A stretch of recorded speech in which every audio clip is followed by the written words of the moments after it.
Hello, Just Gem here, and welcome, or indeed welcome back to my channel. It feels like it's been a very long time since I've said that, probably because it has been a very long time since I've said that. I hope I remember what I'm doing here, hoping it's a bit like riding a bicycle, and I use that analogy when I myself cannot actually ride a bicycle. But I'm back after a bit of a hiatus, partly because of work and partly because I was a little bit burnt out, to be perfectly honest, and I needed a bit of a break. I'm hoping that I can be consistent going forward. Work has calmed down considerably, and it will be calmer until I get allocated like my next big event, which I imagine will be sooner rather than later, but it won't ramp up for a good few months yet. So I'm just hoping that I can get into a good routine, a life routine in general actually, where I've got a pretty good work-life YouTube balance. I thought for a first video I'd just do a bit of a chatty get ready with me almost. I've got the Machina Palette, the Machina Palette even, from Bunny, and I think I'll just recreate the look that I wore to my friend's wedding recently.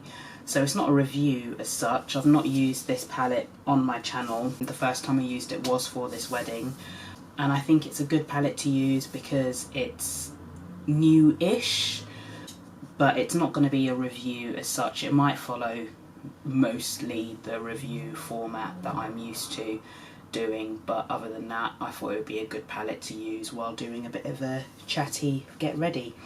I've already put a bit of a base on, and I've used my Made by Mitchell Truth Tint, which if you've watched any of my videos before, I've said sort of numerous times that I wonder if it's a hair too dark for me, but now it's fully summer and I think I've caught the sun, especially while I've been away. I think it's a better match now, so I'd say it's my summer shade. I can still get away with it when I'm a bit fairer, but I think it's perfect for now that I've caught the sun a bit.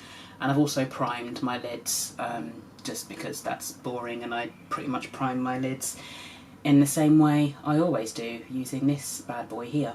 I'm not going to zoom you in because it's just a bit chatty, and that's the palette. It's more or less untouched because I've only used it the once, and that's good because it should hopefully remind me of the shades that I used. I basically tried to match some of the colours in my dress as much as I could, and I think that worked out quite well.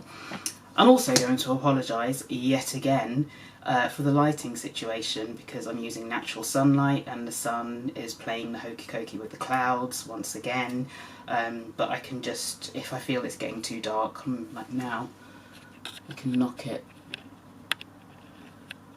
Not a huge difference, but it's better than it was before. At least it's not pitch black. There's some natural light, and if the sun decides it wants to come out again, I can fiddle around with the settings some more. Anyway, without further ado, so what have I been doing? Why have I been away for? How long have I been away for? Well, I don't think I've filmed for about 4 weeks now, so I pre-filmed some content, but I didn't get as much pre-filmed as I would have liked because I just ran out of time. I don't know if you heard that, but that was a huge gust of wind there. I had this really ambitious idea that I was going to pre-film loads of content and be able to have at the very least one video up a week while I was away, possibly even 2. That went out the window because work was just, it was a lot, and I didn't want to sort of overly stress myself out by trying to film lots of content before I went away in an attempt to get it up. So I just thought, you know what, schedule what you've got, take a breather, come back, be fresh, get back onto it, get back into it, and not start again, that's not the right word, but have a reset. So that's where we are. So I went down to London. I was in the office for work, and then after being in the office I then flew to China, and I was in China first of all in the south for the conference that I was organising, which went really well, so pleased with how that was. So the stress paid off. And then I flew up to Beijing, and Beijing was a very interesting experience. Now, I have been to countries before where, well, areas of countries where people who look like me are few and far between. So I've experienced that before, but I thought with it being Beijing, it wouldn't necessarily be the same. I thought it's a capital city, while people who look like me are few and far between. I reckon people will be used to seeing people of a deeper skin tone, so it should be alright. What I hadn't counted on was the fact it was the summer holidays in China, and basically a lot of the population during the summer holidays from all around will go to Beijing, almost kind of like do I want to refer to it as a pilgrimage? But obviously Beijing has a lot of historical sites to visit. I mean, that was one of the reasons I wanted to go. I wanted to see things like the Forbidden City, Tiananmen Square, Temple of Heaven, Summer Palace, the Great Wall, so I did all of those things. The thing is, if you're a resident of China, those are also things that you would want to see. A bit like, what's the closest comparison? So say being in the UK, for example, and wanting to visit Buckingham Palace or the Tower of London, those kind of things. I don't know if that's a bit of a simplistic way to look at it, but just to kind of give you an idea of what it's like as a sort of local tourist, the things that you'd want to see and do. So what that meant was there were a lot of people who had come from more rural areas of China where people who look different aren't really present a lot. So, you know, people of a darker complexion like myself, or really, really tall people, blonde people, blue-eyed people. One of the activities that I did when I was in Beijing was a food tour, which was great. I think it was one of the highlights of my trip, to be honest. We had a guide who was really knowledgeable, who took us to places that I mean, I wouldn't have found on my own, I wouldn't have stumbled across. It had some great food, and it was multicultural. There were people from all over the place. And there was a Norwegian couple, and the guy, he's got to be 6 foot plus, and he was getting stopped and asked for selfies just as much as me, because, you know, we're very distinctive looking, I guess. So I got lots of selfies with lots of random people, which is kind of fun at first. You almost feel like a bit of a celebrity. The novelty does wear off, especially when you're traipsing around in temperatures of 30 plus degrees being a tourist and you're sweating buckets. You just want an ice cold water, or even an ice cold beer, actually. And it did get a little bit tiresome being asked for pictures, but some people were so sweet about it that you didn't feel like you could say no. And on the other spectrum were people who were very indiscreet about it and who were just gawping at me and literally filming me and taking pictures, so that was interesting. Is that even? No, not even slightly, but you kind of get the idea. I'm just trying to put, so I've got the shade Emote. I'll just show you that. Which one is it? Emote. That's what I'm using at the moment to kind of build up the outer corners. So I basically had a bit of purple in my dress, so I kind of picked that as the accent colour to feature in my eyes. God, that's really, really uneven. Maybe it's because I'm really far away from my mirror. And my mirror is really dusty. Hang fire, I'm going to clean it. That's better. God, it was really, really bad. I didn't realise how dusty that was. Can I get this a bit more even? I'd have liked to have seen a bit more of the country to form a better judgment. I mean, China's huge. I only visited one city in the south, and I went to Beijing. I'd have liked to maybe visit Shanghai, for example, but I had to get back in time for my friend's wedding, so it was like a flying visit just to do a few of the tourist hotspots in Beijing before I came back to the UK. So then I came back, and one of the first things I did, because I landed very early in Gatwick and I had a lot of time to kill before I was allowed to check in, so I went and saw Deadpool and Wolverine, which I think my brother hit the nail on the head, and I might get a bit of hate for this, but technically it's not a good film, however it's an extremely enjoyable film. So yeah, I don't know how to put, like, I've read a lot of comments being like, it's the best film I've ever seen, it's brilliant. And it is, I don't know how to explain it without perhaps getting some hate. I'm a Marvel stan, before you get carried away. I love Marvel. And lately it has been, well, it's dropping off, isn't it, really? I mean, I've just seen they're bringing RDJ back. And I don't know how I feel about that. I don't know how they're going to make that work. There's a lot of speculation about whether he's going to be a variant of Iron Man, who's Dr. Von Doom, but then they're saying that he is just Dr. Von Doom. Anyway, I don't know, I digress. Deadpool and Wolverine was a lot of fun, I have to say. And I do wonder if some of the other people who went to watch it have been living under a rock, or if they've not seen a lot of other Marvel. But I felt like there were some bits where only I was laughing, and I was like, how are you guys not seeing how funny this is? But yeah, so I did that, kill some time. I'm distracting myself here because I'm trying to figure out what colour I use next. I think, was it Oxytocin? Let's throw Oxytocin in there, let's give that a try. It was a lot of fan service, but like in a good way.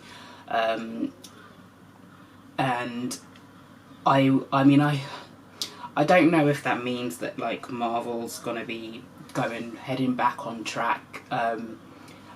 But it was a lot of fun, and obviously like the chemistry between Hugh Jackman and Ryan Reynolds is just off the charts. It's something else. I've been watching a lot of their promo for the film that they've been doing. I think I particularly enjoyed Hot Wings, so I recommend you watching that, and the interview with Alison Hammond as well. That's good fun. In fact, watch all of them. Hugh Grant? Why am I bringing Hugh Grant into this? Hugh Jackman and Alison Hammond, go back and watch all their interviews because they're hilarious. Then it was my friend's wedding, and that was a lot of fun. It was like a milestone anniversary since we've all met each other, that coincided with his wedding, so it was really, really good to see my uni mates, hang out with them, and like spend time with the bride and groom, who just, I don't know, I think sometimes when you go to a wedding there's a lot of stress and a lot of pressure on the bride and groom because of everything that's going on, which is more than understandable, but it was just really sweet to kind of see how just happy they were, basically. Like the happiness was just oozing off of them. Like you couldn't help but notice just how in love they were and how overjoyed they were, and it was just really sweet. It was like a really beautiful wedding in that respect. I'm kind of gutted because I've had this ongoing thing since I was like 14, 15. I think I've briefly mentioned it because it's hampered me filming in the past. But yeah, I'll get these really angry highs, my face will swell up, my lips will swell up, and other parts of me will like randomly swell up. So like I'll get really swollen ankles or like really swollen knees, and infuriatingly my lip swelled up at the wedding, which made me really paranoid, and I almost avoided being in photos, which I kind of regret now, because especially when my lip swelling wasn't super big, like it got bigger throughout the day and it swapped sides. So it was only quite late on that a few people commented like, oh, has your lip swollen up?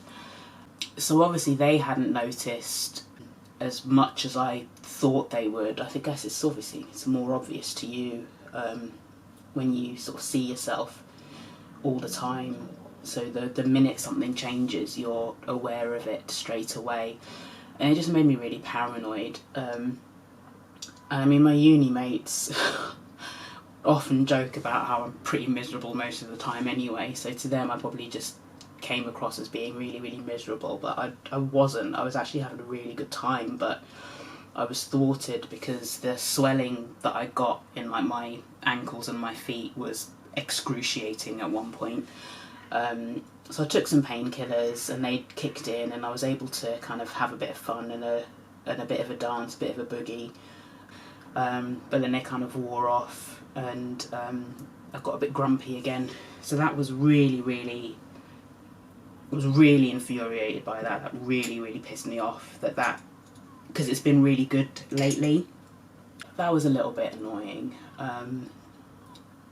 especially as I've kind of got the reputation among some of my friends being a miserable cow. I'm not a miserable cow, honestly I'm not, but unfortunately I've got a rather alarming resting bitch face, which doesn't help. And if I'm not genuinely overtly smiling, I just look like a miserable cow, unfortunately. I've just got one of those faces. It's a blessing and a curse, mostly a curse. But yeah, that was a bit infuriating. It put a bit of a dampener on my own personal experience. Plus I had a bit of, like, would you call it PTSD? So basically back at uni, I used to get dragged every weekend, most Fridays and or Saturdays, to a club called Labato. So I went to university in Liverpool, and Labato was famous for its indie music, which all my uni mates loved, which I did not. Don't get me wrong, there are some indie songs that I do enjoy.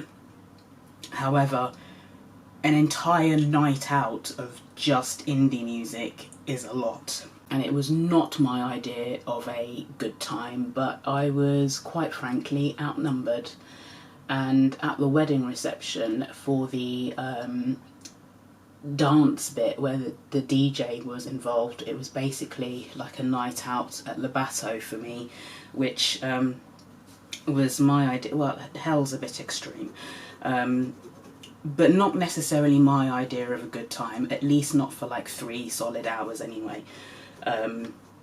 And for some reason as well, no one was on the dance floor. A lot of people were kind of just like chilling by the bar or at the seated area where dinner had been before. And I was like, God, miserable lot, get on the dance floor and have a shifty. I mean, even I didn't like all of the music, and I was in pain, like my legs were killing me, but I was still having a little shuffle on the dance floor. And then when the music went off indie, much to my relief, people then fully cleared the dance floor. Well, if you thought the dance floor had been empty while the indie music was playing, it was a positive ghost town once they stopped playing the indie music. But yeah, my uni mates and I, we were on the dance floor for the majority of the evening, and we had a pretty good time. Now I'm home. I'm trying to think if anything else has kind of happened in between. I guess, okay, what I could go into. So out of my uni mates, I'm one of the few single people left. So that was kind of like, when I'm in my own little gem bubble, you know, you kind of, you understand more that phrase, comparison is the thief of joy. Because when you're in your own little gem bubble, you've got nothing to compare anything to. I just kind of get onto it. I live alone, and I'm very comfortable in my own company at this point. I mean, I think you have to be to live alone. And you get used to this own little sort of bubble of yours. And it was kind of really weird stepping outside it and being sociable for a prolonged period of time. First at work at this conference, and then as a tourist, socialising with other tourists on holiday, and then sort of going to my friend's wedding. So socially, it's been quite an exhausting, like, 3 weeks. And it was really, I guess there was a pang of jealousy at points seeing all my uni friends who have coupled up over the years and got married or have got long-term partners that they're with, and being one of 2/3, I think one's very recently off the market. So out of a big group of friends, being one of the only ones that's still single is a bit of a pang. And it's not as if you can even say that they've settled. They're all with really lovely people, which kind of like almost adds salt into the wounds, because you can't even have a jab and be like, oh well, they're only together because they've settled. But you know, they're friends with me, so they've clearly got good taste. I'm taking like a massive tangent here and I'm getting very distracted. It's even stopped me from putting makeup on. Let me get a shimmer shade. I'm trying to think which shimmer shades I used. Last year I was on the dating apps, and I joined the dating apps thinking, do you know what, you're in a new city. I live in Derby. I've been here 2.5 years now, but at that point I just kind of finalised my house. I'd got everything how I wanted it to be, and I was like, do you know what, you're in a new city, get on the dating app, see who's out there. It'll be a good way to see the city as well. Maybe you'll get to meet some people. Don't even, just see who's out there. Don't even kind of set any boundaries or targets or whatever. Just kind of get out there. And I did match with someone, and we were kind of seeing each other regularly.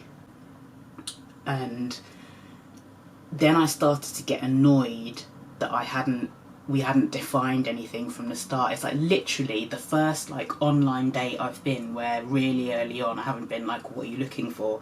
Because when I joined the apps at the beginning of last year, I genuinely didn't care. I was just kind of wanting to socialise, I guess. It wasn't even necessarily about finding the one. I just kind of wanted to get out there, see who was out there.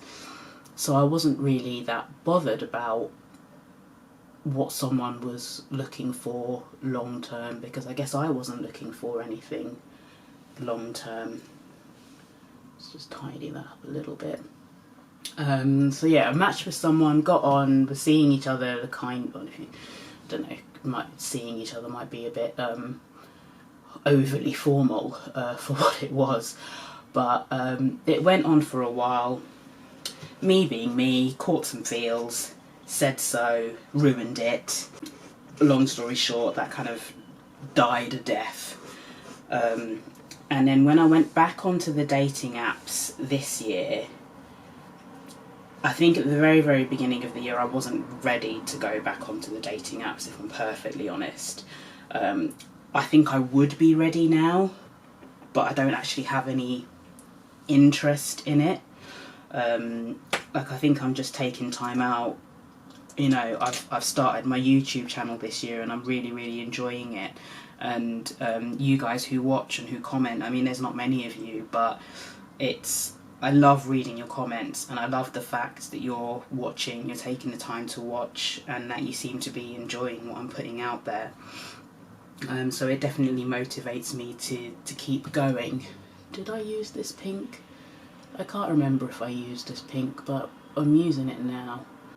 So yeah, and then so I went back onto the apps this year, and it's very interesting. You know, when you watch these videos and they're like, if he wanted to, he would.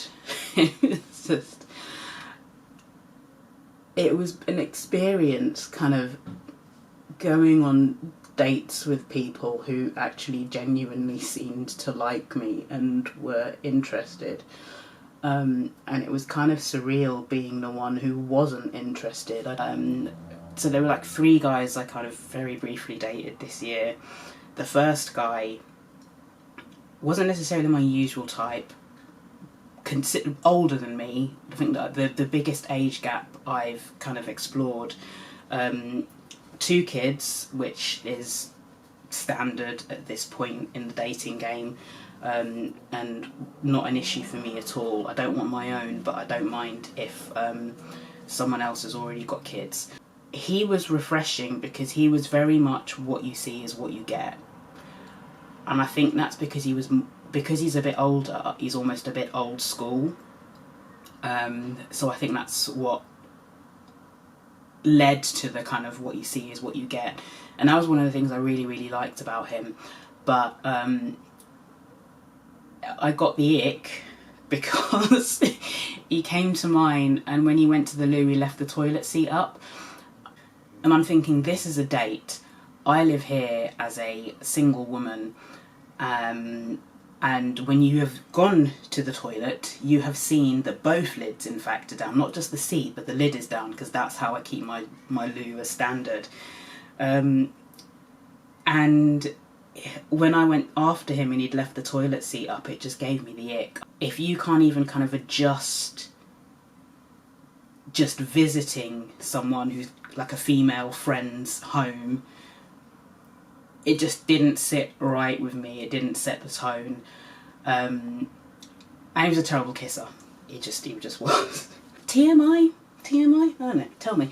Despite, he was like really attentive, he was really responsive, he texted me a lot, and he was clearly keen, and it was surreal to date someone who was keen and interested and responsive in that way. But yeah, I got the ick, so that didn't work out. The second guy that I dated this year, again, like really, really lovely guy, but now I'm probably gonna come across as being really snobby here, but I'm well travelled. I travel a lot. I love to travel. I've been to a lot of places at this point, but there's still a lot of places that I want to go to. And he was someone who I don't think has... I'm terrible at geography, so if we lived in London, I would say that he'd barely been outside of the M25. I don't know if Derby's got a ring road in the same way that London does, but imagine it does. He's not been very far out of that region. So that kind of put me off, and I was like, do you know what? Maybe you can be the one to like introduce him to the world. That's probably not an issue. But then he kept cancelling on me, and not in like a flaky way. Like, I don't think he was being a flake. I think stuff did like genuinely keep coming up, but then it was kind of interfering with the momentum of like getting to know him. And just when I thought to myself, well, maybe this could go somewhere, he'd be like, I'm really sorry, but can we cancel? And then there ended up being like a really long period of time where we didn't end up seeing each other. And then I think he got a bit shy, because I can be quite forward, like I can,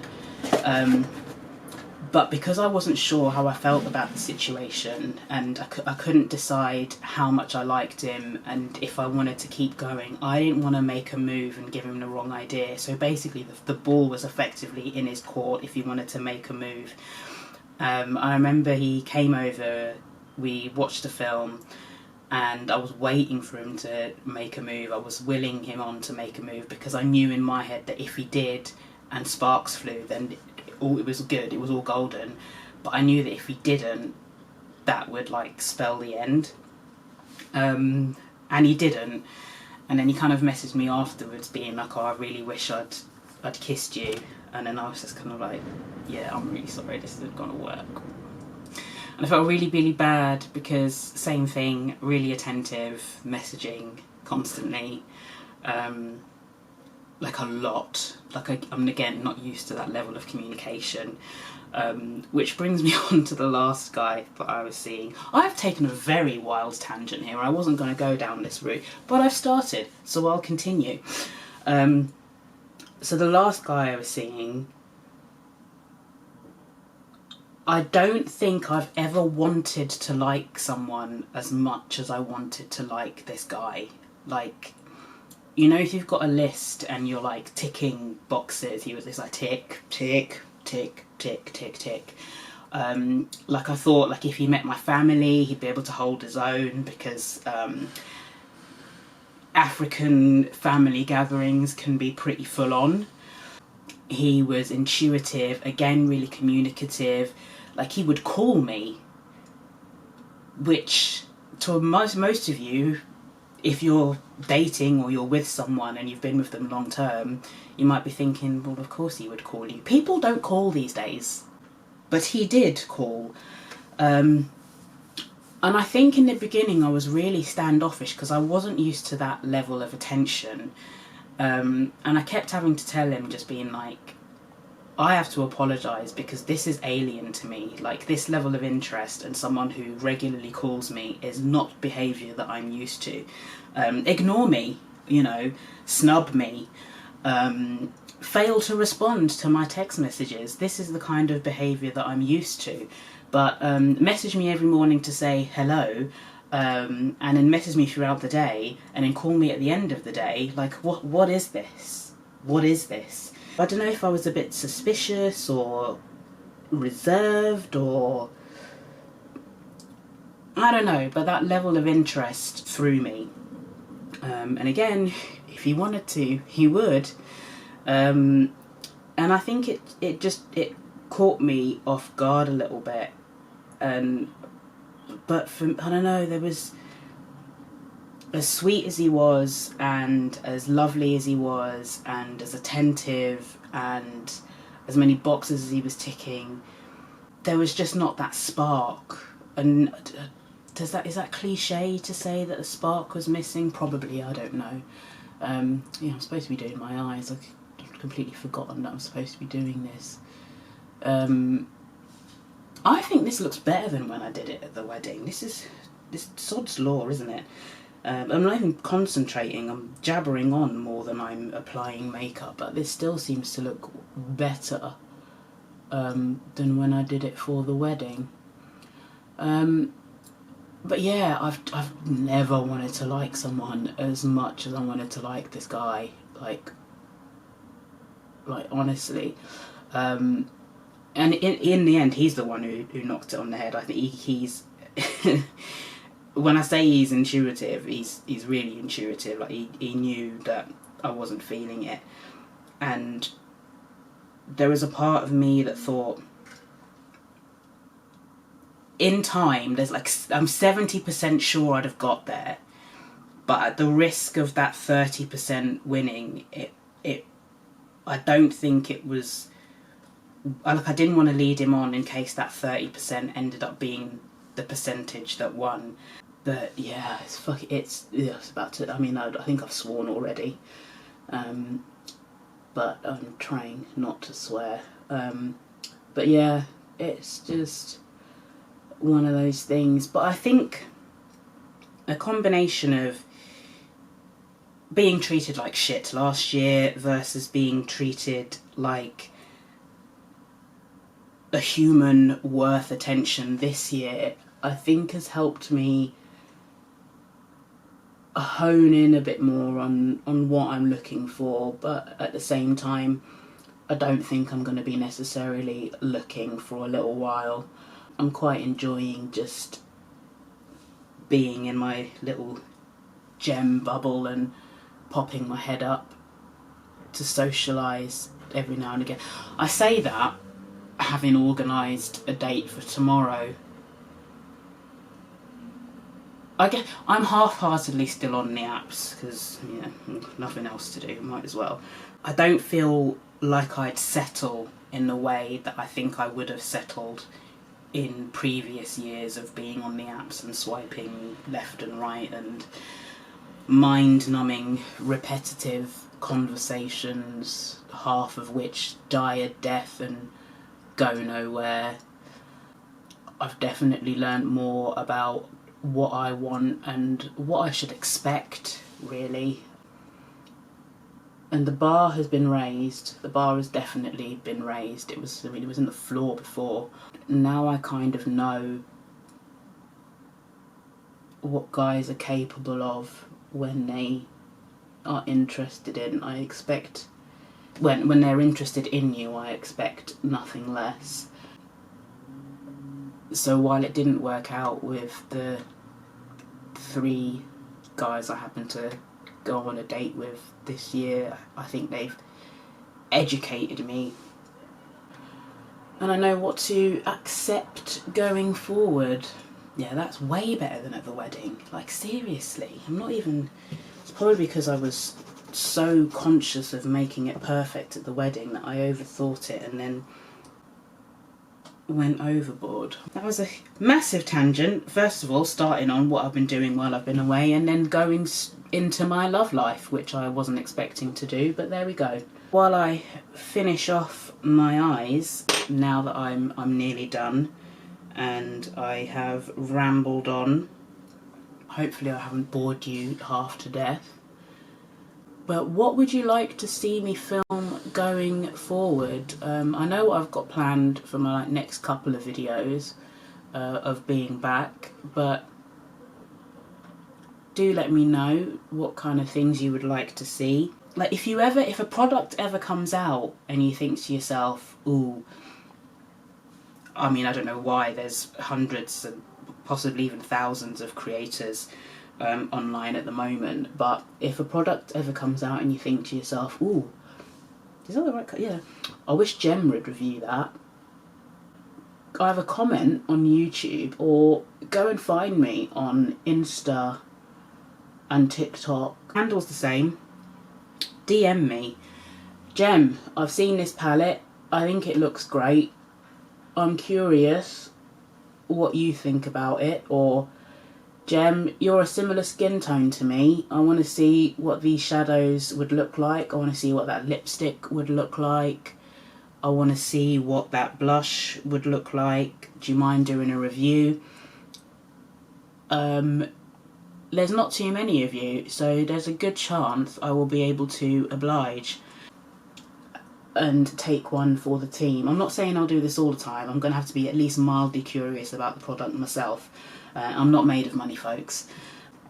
But I will try where I can. If there's something that you've seen and you think to yourself, I really am curious about that, but I'm not 100% sure, Gem, do you mind taking a look and giving me your input so that I can make a more informed decision? Honestly, this is fire. I'm going to have to like take a picture and message my mate so that she can tell me that I'm not off my rocker, but like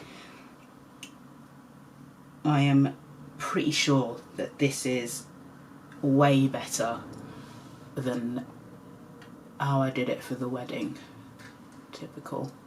I'm just smudging this deeper purple out with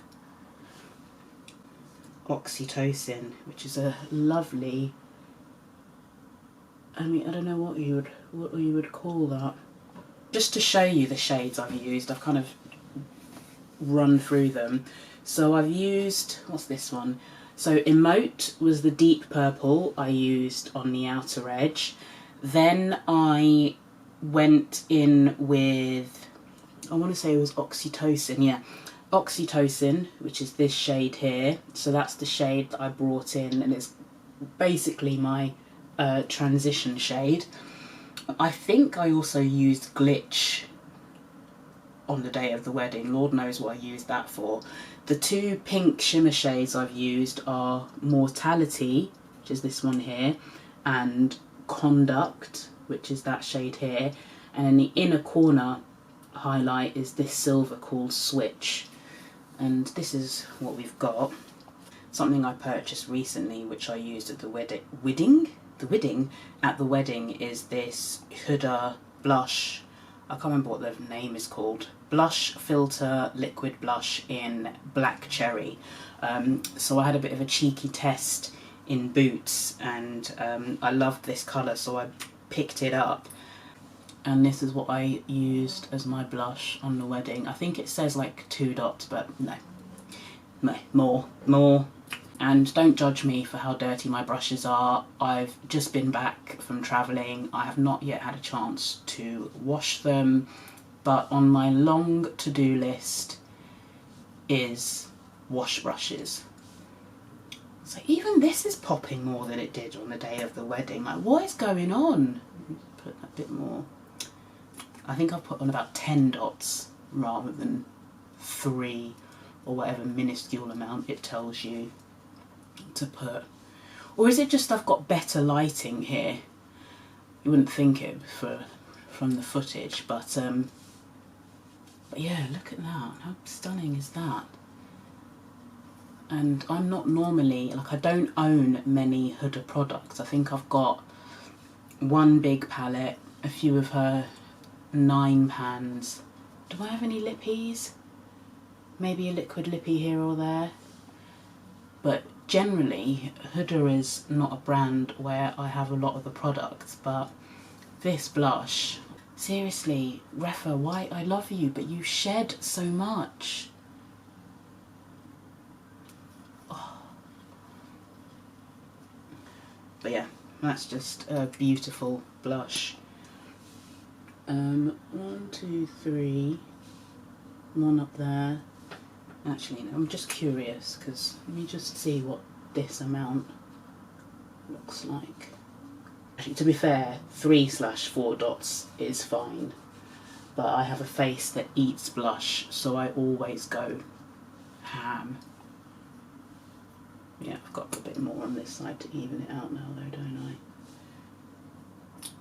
I? So yeah, depending on how you like your blush, 3 dots is indeed sufficient, but I throw caution to the wind and just put dots everywhere, basically. I also, because, you know, one can never have enough blush, topped it off with this from the Hourglass. This is the Tiger palette from a couple of years ago. Iridescent Rose, I think this one's called. I just topped it up with that. And I also used the Avatar highlighter because I thought, because it was a very pinky purple look, that would be the perfect highlighter to go with this look. That's a lot, but I did go ham because I knew it would fade, and I thought I'd be in more photos, but as I say, got really self-conscious on that day and shied away from the camera a little bit, which I regret. Swollen lip or not, I should have just been like, fuck it, I'll be in the photos. Somewhat cheekily, I've filmed another video in amongst all of this, just a very quick review of some Made by Mitchell Mattitude lippies. So if you're wondering what's on my lip, it is the Mattitude lipstick from Made by Mitchell in Rollin'. I have lined it with a brown liner because, well, go and watch the other video and you'll see why I have lined it with a brown lip liner. But yeah, I think I'm done putting on my makeup, like recreating how my makeup looked when I went to the wedding. And apologies if this video went down a weird TMI tangent. You'll have to let me know. Did you persevere and make it this far? If you did, power to you. If you did and you're thinking to yourself, I wish I hadn't, or, you know, it's great to know a little bit more about you, Gem, but perhaps that was too much. If I've overshared or anything like that, let me know. Normal content will resume shortly. I think that's it. I think I've made you sit through enough today. Assuming you've done this in one sitting, you might have had to brace yourself and pause numerous times. I apologise. I think I'm going to leave my return video there. I hope you found it useful. I don't know why you'd have found it useful. Maybe it's given you some life lessons rather than makeup possible lessons. Hopefully I will see you again in a video in the not too distant future. Take care. Bye bye. I clearly am out of practice because I forgot to share swatches of Machina. Here they are. All 24 shades swatched out. I don't know why that is super chunky. I mean, it is quite chunky, but that's one of the shades that I've used on my lid and it's not as chunky as that. So that's not reflective of the formula of that particular shimmer.